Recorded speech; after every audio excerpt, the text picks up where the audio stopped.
Let's take a look at the 6'8", third-year big man for the Detroit Pistons, Isaiah Stewart, and what his developing jump shot does for himself and his team.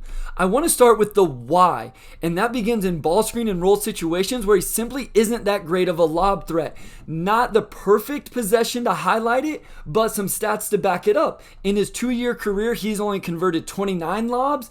In 18 games with the Pistons, Marvin Bagley converted 25. He also has some question marks as a short roller, although he has gotten a little bit better. But you want to be able to play Isaiah Stewart with two bigs at times, but the problem with that is he also isn't great in the dunker spot for some of the same reasons I talked about, not being a vertical lob threat. And when he's not that, it just doesn't open up spacing. Again, not a perfect example from Summer League, but you can see how crowded the lane is and compare that to what happens on the next play where he does extend to the perimeter. So same lineup with two bigs, him and Jalen Duren. They're running ball screen here, but now because he's on the perimeter and his man overhelps into the lane, he's going to get a wide open shot, which he's able to catch and knock down. And this will just add an element to the Pistons offense, if he can do it consistently, that will make them much more dangerous and efficient. Same thing here in a post up from Jalen Duren. Again, this could be with Stewart and another big on the floor. It could be with Stewart playing at the 5. So this isn't about exclusively playing Isaiah Stewart at the 4.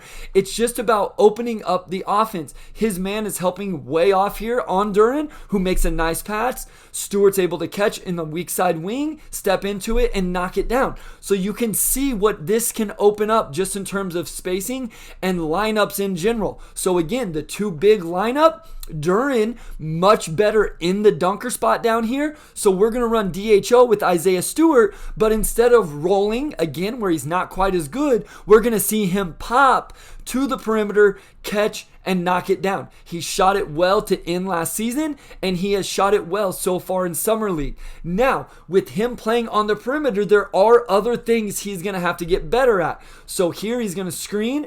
I think he should catch and shoot this one, especially in Summer League. I wish he would have got more shots up in the 2 games he has played thus far, but you're going to see where he has to get a little bit better just in the DHOs. And again, this is whether he plays the 4 or here he's even playing the 5. So either way, he has to get better at these. Right here, he should stop and really chin this ball and allow Isaiah Livers to either go backdoor if his man overplays it, or if Livers comes over the top, Isaiah Stewart holds onto the ball, pivots, and then Isaiah Livers will come right back off of it. It's similar to just a ball screen rescreen if it was in the guard's hands. We're going to see it here again. He's going to have to be able to handle the ball a little bit more on the perimeter in these situations. He's playing the 5 here, but he can't have these turnovers in these DHO type plays. Along with that, he's also going to have to be decent in catch and drive situations. If he starts knocking down these shots, you can't just allow people to close out hard to you and not take advantage of it. So again here, 2 big lineup, Duren kind of down in the dunker spot, Stewart drives, I don't mind this at all, creates an advantage, and now it has created an advantage for his entire team. Duren down here in the paint would like Stu to go ahead and get back to the perimeter, and this play actually ended up with Livers kicking to Ivy for an open 3. So just being able to do this will open up the offense. Still a 2 big lineup, Duren makes a nice pass in the corner, Stewart gets a hard closeout, is able to drive, attack the paint, and get himself to the free throw line.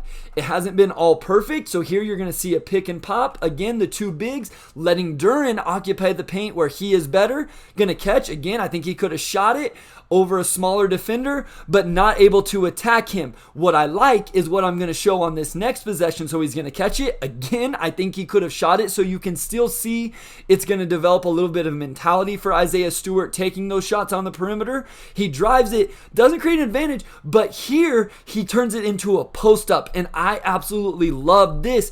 And what playing at the 4 may give him some opportunities to do this even more, even in true post up situations, which I'll show in just a second.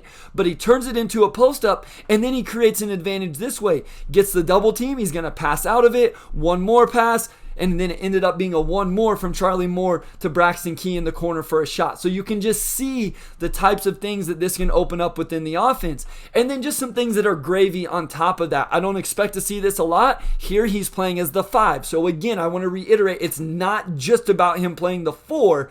It's about just what it can open up for the offense, whether he's playing the 5 or the 4 with another big.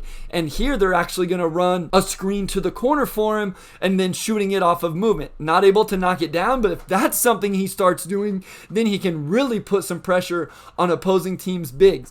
And then finally, I want to go back to the post-up. He is playing as the 5 in this lineup, but I think playing as the 4 against certain matchups and teams is going to give him a very advantageous matchup to take to the post. And then if he's just able to use his strength and some of his skill level down there, we could throw the ball to him in the post and let him go to work just a little bit.